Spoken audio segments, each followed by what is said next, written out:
Jonas Holt was tightening a section of fence when he suddenly froze. Out there, on the dusty red road, a small figure was stumbling toward him. The boy looked about 8 years old. His skin was sun-darkened, his clothes were torn to shreds, and his bare feet were bleeding. When he saw Jonas, he collapsed to his knees and cried out into the wind, "Please, sir, help my mother. They are beating her. They are going to hang her. Please, sir." Jonas stood frozen. The boy's words ripped through the wind like a thunderclap. In front of him was just a scrawny Apache child, his dark eyes blazing with fear and desperation. Jonas looked around. The prairie was empty, no one else in sight. "Who is hurting your mother?" Jonas asked, his voice hoarse. The boy looked up, tears streaking his dusty cheeks. "The traffickers. They beat her and torture her before taking her across the border." A chill ran down Jonas's spine. He knew those people, men who hunted down native women and sold them across the border. The wind picked up, whipping dust into the sky. Jonas bent down, lifted the boy to his feet, and said firmly, "Show me the way." His horse let out a long whinny as he climbed into the saddle. On the horizon, red clouds gathered and spread across the sky, promising a violent night. Jonas knew he was stepping into something he had tried to avoid for many years. Jonas's horse galloped across the sun-scorched fields, dust billowing behind them in thick clouds. The boy sat in front of the saddle, his hands clutching the reins tightly, eyes brimming with tears as he stared toward the mountains. Just past that rocky ledge, the boy's voice trembled. Jonas gave a slight nod, his hand brushing over the Winchester rifle hanging by his side. As they drew closer, smoke and fire were already rising from the narrow canyon. Jonas pulled the horse to a halt and lowered his body. Down below, in a clearing strewn with broken rocks, the traffickers had gathered around a dead oak tree. In the center, an Apache woman was tied up, her hands bound, hanging halfway from a branch, her body bruised and streaked with dried blood. "That's my mother," the boy choked. Jonas squinted. There were 6 of them in total, rifles slung casually over their shoulders, laughing and joking as if it were all a game. He took a deep breath and slowly loaded his rifle. But instead of aiming at them, Jonas raised his weapon skyward and fired 2 deafening shots into the air. The blasts echoed off the canyon walls, bouncing back like the roar of an approaching army.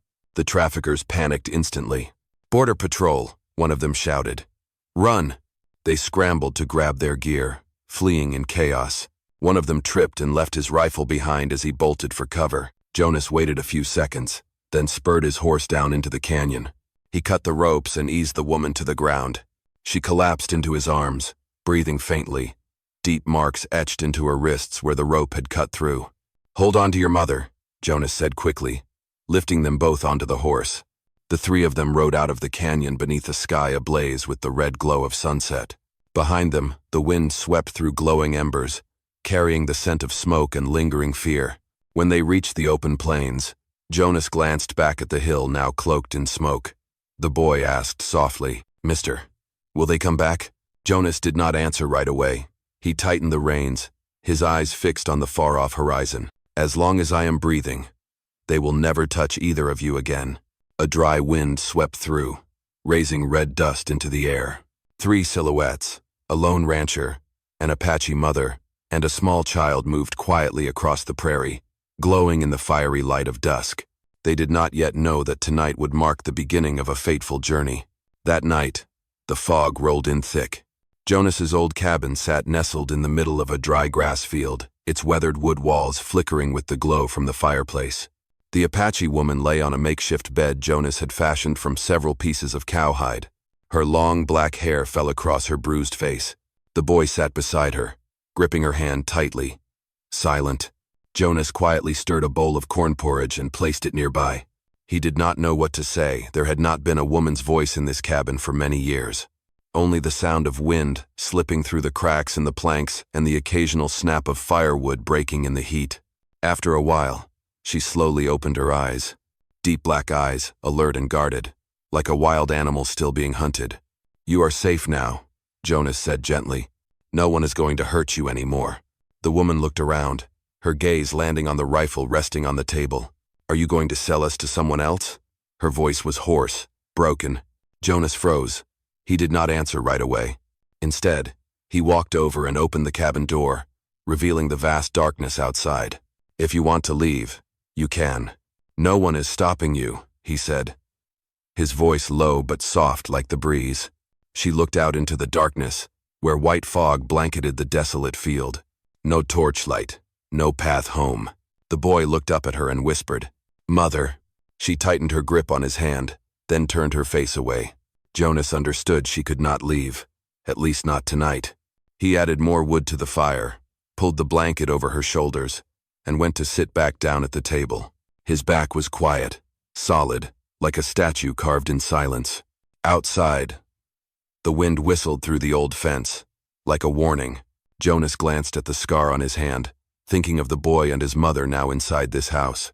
He still did not know who they were, but there was something in her eyes, a mixture of pain, pride, and fear that made it impossible to turn away.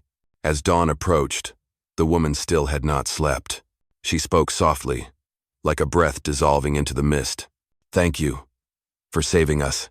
Jonas looked up, but she had already turned her face away. Out on the porch, the wind kept blowing, carrying grains of sand against the wooden door, like the quiet heartbeat of spirits still searching for their way home. 3 days later, the June sun scorched the prairie like fire. Jonas hauled a wagon full of lumber into the town of Dry Hollow, a place with nothing more than a dusty main street, a handful of shops, and a noisy saloon. People looked at him differently. A man chewing on a toothpick muttered something from a porch and let out a sneer. Another man with a thick beard spat on the ground. "Heard you got a redskin holed up at your place, Holt." Jonas said nothing. He walked straight into the general store, traded for a sack of flour and some salt, then turned and left. But the stairs clung to his back like steel thorns. That afternoon, when he returned to the ranch, the Apache boy came running out, his face full of fear. "They're here," he said. Jonas stopped on the porch. 4 men on horseback stood several yards away, their eyes filled with contempt. The one in front, Merrick, a nearby ranch owner, spit out a wad of chewing tobacco and snapped, "We heard you're hiding a trafficker's slave. Hand her over. Let the law deal with it." Jonas calmly removed his gloves, his gaze cold as ice. "Whose law?" he asked. Merrick gave a dry laugh. "White man's law, Holt." Jonas stepped down the 3 wooden steps and stopped in the blazing Sunday. He laid a hand on his Winchester rifle, his voice low and steady like the wind. "Around here, no one owns anyone. If you want to test that, go ahead. Take one more step." The air thickened. The wind slipped through the dry fence, dragging sand along with it. After a moment, Merrick snorted and turned his horse. "You're a damn fool. You'll regret this." As they rode away, the boy looked up at Jonas, tears welling in his eyes. Naola stood in the doorway, half her body still wrapped in bandages, clutching a torn cloth. Jonas did not turn back. He just said quietly, "Do not be afraid. They are just trying to scare us." But inside, he knew better. Rumors in this land spread faster than wildfire in a hot wind, and sometimes, a single word could be enough to burn a life to the ground. That night, when Jonas set his rifle on the table, the firelight danced across his face, not just the face of a lonely rancher anymore, but of a man standing at the razor-thin line between humanity and danger. Thank you for being here. If this story reminded you of the old days, those dusty afternoons, the sound of hooves echoing in your chest, subscribe to my channel, so that every day we can sit down together, and I will tell you another story from the West.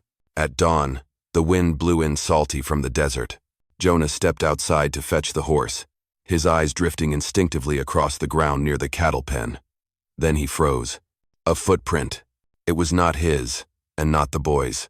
The print was deep, still damp with morning dew, leading toward the barn. Jonas crouched, lightly touching the ground with his fingertips. The sand had been disturbed less than an hour ago. His heart sank. He stood and looked into the distance. The fence was broken in one spot, and faint wheel tracks curved into the dirt, like a wagon had stopped and turned away. He knew right then, someone was watching them. Jonas stepped back inside the house and quietly slung the Winchester over his shoulder. Naola and the boy were at the hearth, preparing breakfast, the smell of cornmeal mixing with wood smoke. "Pack up what you need," Jonas said quietly, not turning his head. "If I tell you to run, go west. There's a stream. Near it, a rock cave. You can hide there." Naola paused, her eyes darkening. "They are really coming, aren't they?" "Not coming," he replied. "Already here." She pressed her lips together, saying nothing more. The boy quietly began to gather things, his small face set tight, too serious for someone his age. Jonas did not rest the entire day. He stuffed extra wood between the cracks in the walls, checked every bullet, refilled the oil lamps. As the sun began to sink, he led Nyola and her son into the barn, where an old hatch led beneath the floor. "This door locks from the inside only," he instructed. "If you hear gunfire, do not come out, not until daylight." She gripped his hand for the first time, firmly. "Jonas," her voice trembled. "They are going to kill you." He looked into her eyes, the firelight reflecting in those deep, black pupils. "No," he said softly. "I promise, I will not let that happen." Outside, the wind began to howl. The sun dipped behind the hills, bringing with it a thick, heavy darkness. In that darkness, something was moving, the sound of horses, a soft chuckle, then silence. Jonas stepped onto the porch and cocked his rifle. His steel-gray eyes were cold as stone. Somewhere out there, the hunters were closing in, and he knew one wrong move, and everything would go up in flames. That night, the sky was black as ink. Wind howled through the brittle fence, carrying the scent of sand and smoke. Jonas sat in the dark, his back against the wall, both hands wrapped tightly around his Winchester. A small oil lamp cast flickering light across his face, deep lines etched in weathered skin, eyes heavy and cold as stone. Then he heard it. Hoofbeats, distant but steady and deliberate. Next came soft laughter, riding the wind. Jonas blew out the lamp and slowly stepped onto the porch. Moonlight filtered weakly through the wooden beams. At the edge of the ranch, a few torchlights flickered, then grew clearer. 7, maybe 8 men the traffickers had returned. And this time, they brought more. A rough voice rang out. "Jonas Holt, give us back our woman, and you get to live." Jonas said nothing. He stood still as a statue, his coat whipping in the wind. Another voice shouted, "You hear that, you crazy bastard? Why'd you save her? She's just property." Jonas spat into the dirt. His voice was low, thunderous. "There is no property here. Only people." The sound of rifles cocking echoed all at once. Jonas took aim at the nearest torch and fired. The gunshot cracked through the night. The flames snuffed out instantly. Curses erupted from the darkness as the men fired blindly toward the house. Bullets sliced through the air, sparking off the wooden walls. Jonas rolled to one side, reloading quickly. The wind kicked up clouds of sand, veiling the battlefield in a thick haze. Inside the house, Nyola held her son in the cellar, her hands trembling. "Is he going to make it?" the boy whispered. She said nothing, only gripped his hand tighter and listened to each shot echo above. Out in the yard, Jonas dropped 2 more. One bullet grazed his shoulder, tearing his shirt. Blood ran down, but he did not falter. He shifted position, ducked behind an old wagon, lined up a shot, and fired again. The last torch tumbled to the ground, its light dying. The traffickers panicked, lost in the dark, shouting, stumbling over one another. But then, from the distance, Jonas saw something, other flames, brighter, closer, coming fast. He squinted. The sound of horses galloping echoed from the distant hills. Someone was coming. He gripped the rifle tighter, heart pounding, and muttered under his breath, "They brought backup? Damn it." The wind howled in sharp bursts, carrying the acrid scent of gunpowder and charred ash. Jonas reloaded his rifle, his forehead slick with sweat and blood. He was bracing for the next round of gunfire, but instead, what he heard was the blast of a bugle from the base of the hill, a powerful, echoing sound rolling across the prairie. The traffickers froze. One of them shouted, "Border Patrol, fall back, fall back." Before they could even turn their horses, torchlight poured down the hillside like a flood. Over a dozen border cavalry charged forward, their uniforms coated in dust, rifles raised high. At the front rode Lieutenant Miles, a man whose life Jonas had once saved during an ambush. He bellowed, "Drop your weapons, hands in the air." Gunfire halted. All that remained was the sound of hooves and ragged breathing. A few stubborn men reached for their knives, but they were swiftly taken down with warning shots. Jonas staggered out from the shadows, his shoulders still bleeding. Miles galloped over, eyes wide with disbelief. Good Lord, Holt. Did you try to get yourself killed again? Jonas let out a dry laugh and dipped his head. There was no other way. From inside the house, Naola stepped out holding her child, her face streaked with tears and soot. She looked around torchlight, smoke, bodies on the ground, then looked at Jonas. Her eyes held gratitude and pain. She whispered, "Thank God you are still alive." Jonas opened his mouth to speak, but Miles cut in. "We'll take these men back to the station. You need that shoulder stitched up and some rest. As for her and the boy, can they stay here with you?" Jonas nodded slowly, his voice gravelly and soft. "This is their home now." A strong gust of wind swept through, scattering embers into the air like fireflies. The soldiers moved about, tying up the prisoners, their horses neighing across the wide prairie. On the cold earth, Jonas collapsed onto the porch steps, sitting in silence as the first light of dawn rose on the horizon. Naola came over and gently placed a hand on his shoulder. Her hands were sun-worn and rough, but when they touched, it was like the breeze itself. "Thank you," she said, voice raw and quiet. Jonas looked up at her, his eyes catching the golden glow of sunrise. "No thanks needed. Just do not leave again." The little boy, cradled in his mother's arms, spoke softly. "Mr. Holt, you are the best person I have ever known." Jonas smiled, so faintly no one even heard it. He turned toward the rising sun, as the morning light spilled across the porch, chasing away the scent of smoke and blood from the night before. And in that first brightness after the firestorm, they all understood a home had been rebuilt, not with wood, but with trust and love. A week after the standoff, spring finally arrived. Light rain fell over the prairie, washing away the red dust that had clung to the land through the long dry season. At the foot of the hills, Jonas Holt's old cabin stood silent. But now, thin curls of smoke rose gently from the chimney, fragile, yet warm. Inside the small wooden kitchen, Naola stirred a pot of soup on the stove. The golden firelight lit up her face, no longer marked by fear or exhaustion, but by a rare peace. The boy sat nearby, carefully drying Jonas's saddle with an old cloth, a task he never would have dreamed of doing just days ago. The door swung open. Jonas stepped inside, his coat damp from the rain, the scent of wet grass drifting in with him. He set down his axe, brushed the mud off his boots, and looked around. The light, the sound of a child, the smell of hot soup, it all came together, like a dream he once thought had died with his late wife. "This house has never been this quiet," he said softly, his voice deep and warm. Naola turned and smiled. "That's because now, there's life in it." A simple sentence, but it struck Jonas deep in his chest. He looked at her, then at the boy. The emptiness he had carried for so many years was finally filled with something he never expected: a family. That afternoon, once the rain had cleared, the three of them went out to build a new fence. Jonas showed the boy how to drive stakes into the ground, how to tie the ropes just right, while Naola brought them water and smiled a rare smile, but so real it made even the wind pause. As sunset spread gold across the land, they sat on the porch, saying nothing, just listening to the crickets and the scent of fresh grass after rain. Jonas gently wrapped his arm around Naola's shoulders, placing his hand over hers. "From now on, no one will ever scare you again," he whispered.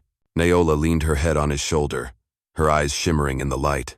"You saved me and my son from death. But more than that, you saved me from the darkness inside myself." The boy, dozing off beside her, rested his head on her knee. Jonas looked at them both, and the steel in his gray eyes softened. "Maybe," he said, "I was saved too." The sun dipped behind the mountains, leaving streaks of pink and red across the vast prairie.